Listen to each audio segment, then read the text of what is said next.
Hi everyone, this is Pokemon Arbok, and I'm gonna show you the Karakuri combo and what to do in certain situations. My partner has very graciously quit, so I could, I asked him or her to. I asked them to quit, so I could do the combo and search out the cards that I needed for the different scenarios. So what we have here is just a hand with important, moderately important cards. Like the two tuners is good. That's also good. But so if you had something like this, now if that was instant fusion, then you would go for Panzer Dragon and then proceed the same way. But since it's Solar Windjammer, so open up with that in defense because it would have 1200 defense. Then you can normal summon Nanishi and get the extra normal summon to get whatever else you want out. I would go for Hypa. So you synchro for Burrito.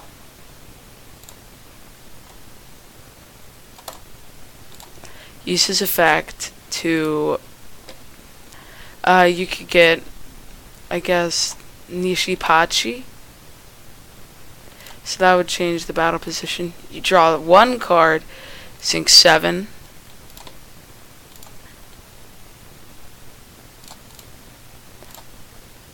Special summon Beret.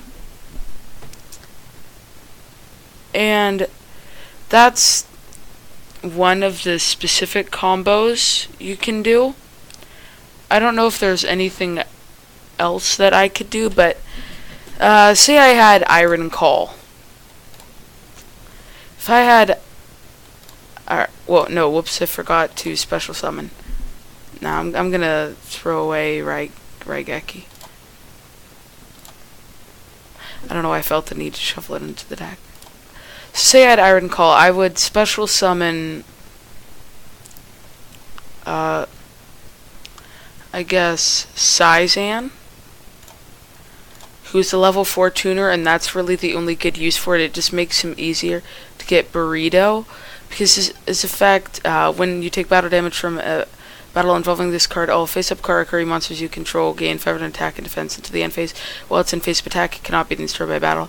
And you change its battle position when it's selected for an attack. So you can get his effect maybe once. So activate Iron Call, special summon, I guess, Hypa, and you have another Burrito.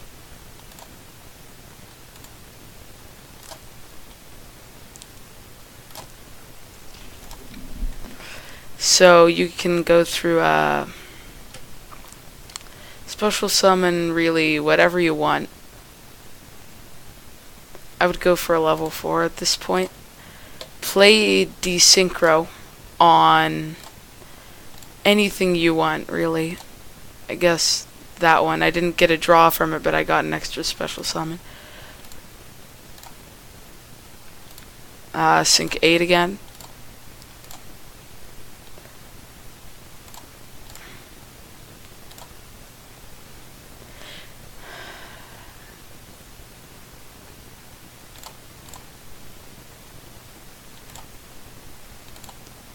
Burrito, sync 7.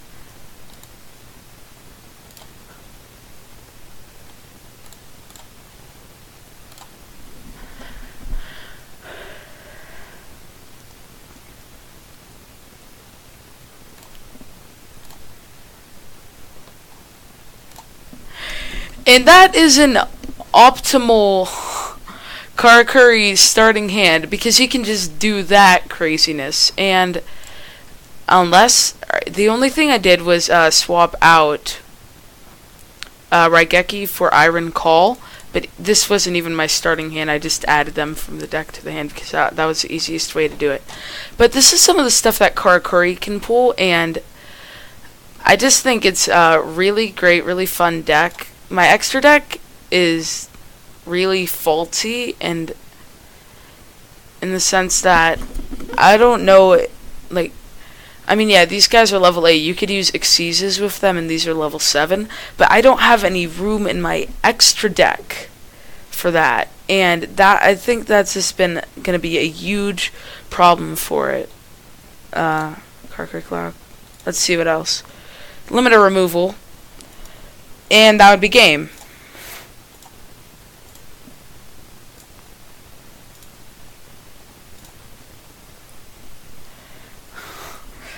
And these guys, this limiter removal is such a powerful card. There's a reason it's at 1.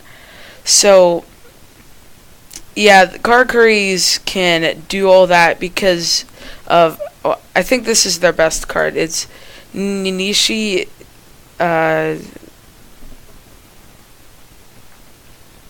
you can normal summon an extra Karakuri monster.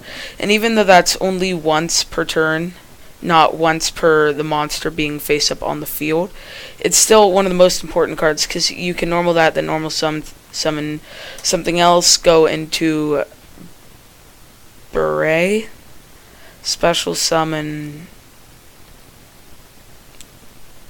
but there are a lot of cards that let you just keep going, like Desynchro and Iron Call. Karakuri Cash is another good card. Karakuri Anatomy. Their battle positions change more than you'd think they do, and that just makes Trick House and Clock that much better.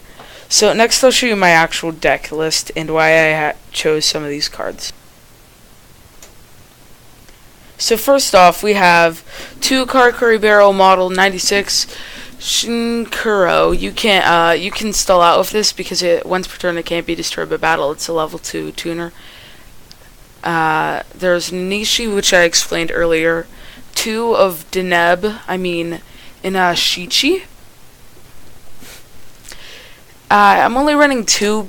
Well, no, it's actually not Deneb. You can add any Karakuri card. So you could run that at 3, but at this point I don't know what to take out. 3 Hypa, it's a beater, it's a good level 4.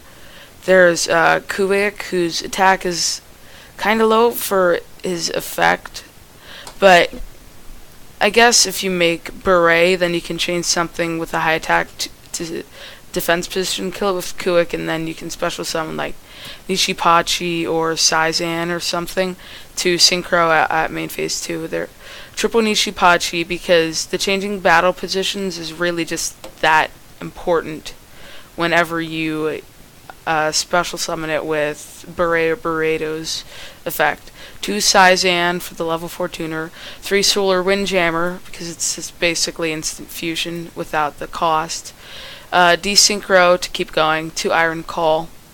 Karakuri Anatomy, Karakuri Cash, and Limiter Removal.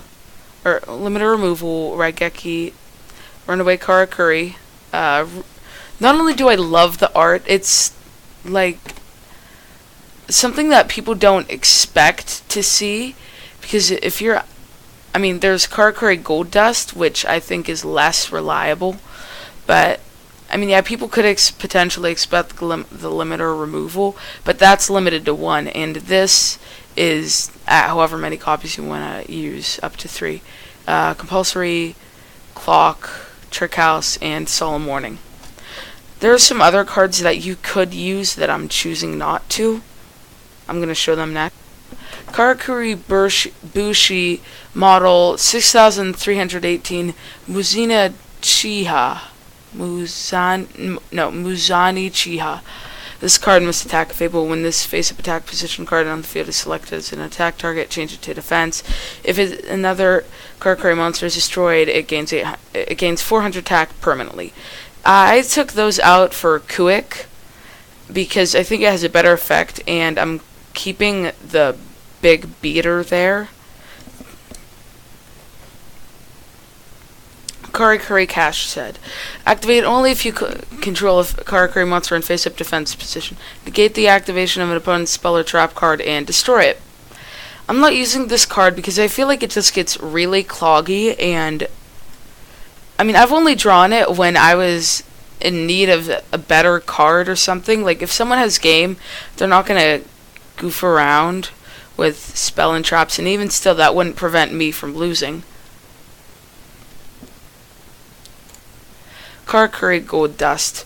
Activate only during the battle phase.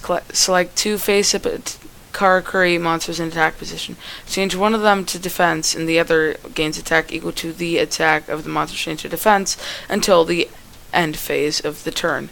So, yeah, but I mean, it's nice, but at the same time, what if you have something like Nishipachi and Burrito, and that's probably going to be in defense, or if it's selected in defense, like, or if you activate it, people are going to know not to attack, because it's just, I think it's too unreliable of a card. It's too situational. Karakuri Soldier Model 236 Nisamu. This card must attack a Fable. When this face-up attack position card on the field is selected as an attack target, change it to defense position. When this card is disturbed by battle and sent to the graveyard, you can special summon one level 4 or lower Karakuri monster from your deck in face-up attack position. I'm not using this for the reason that it's face-up attack position, and sure, I could go for Nishipachi, but either I'm changing something else's attack position, or I'm changing its own attack position, and that's a waste of an important card in the deck. And getting Iron Call's chances are 2 out of 40, which is 1 out of 25%. And that's if you haven't already used one. Plus, there's no way to search it out, so these both could potentially be at the bottom of the deck every time you shuffle it, because Dueling Network is just that terrible shuffling. Karakuri Showdown Castle. When a face-up Karakuri monster you control selects an opponent's face-up monster as an attack target, you can change the target's battle position. When this face-up card is on the field is destroyed and sent to the graveyard, you can select one level 4 or higher Karakuri monster in your graveyard and special summon it. I don't use a field spell because its first effect isn't super useful, and people are going to know not to MST it. I mean, yeah, again, it's situational. Like, what if you're playing against Satellar Knights and they have Trevor out? You're just going to change it to defense position by using that, so you wouldn't take any battle damage, and potentially you wouldn't be able to destroy it, which is why it says can, but level 4 or higher, so yeah, sure, you can revive one of the synchros, or this card that I also don't play, which I'll talk about next. But I just don't think the benefits are really worth it. This card must attack Fable. When this face-up card on the field is selected as an attack target, change its battle position. When this card is normal summoned, you can draw one card for each face-up card defense position Karakuri monster you control. I just think its effect is useless, and I have an easier way to get out Burrito than this card. I think it's just a waste of space in the deck. Golden Gearbox. Select one face-up Karakuri monster on the field. It gains 500 attack and defense until the end phase. I just don't think that the card is really and truly worth the space that it would take up in the deck, because, I mean, yeah, it can save a monster, but meh. I just don't think it's that useful of a card. That concludes the deck profile that I have for you guys today. I hope you enjoyed it, and especially the combo at the beginning that I showed you that I'm 90% certain I did not break the rules on. I didn't go over the extra deck. Panzer Dragon, Catastor, Armades, Crimson Blader, Black Rose, Goyo, Burrito, Naturia Landois, and TG Hyper Librarian, which, although it's harder to make, it's an important card that you should probably make at some point or another, because you just synchro so much with this deck. So that's all. Thanks for watching. Be sure to like and subscribe, and have a great day, everyone.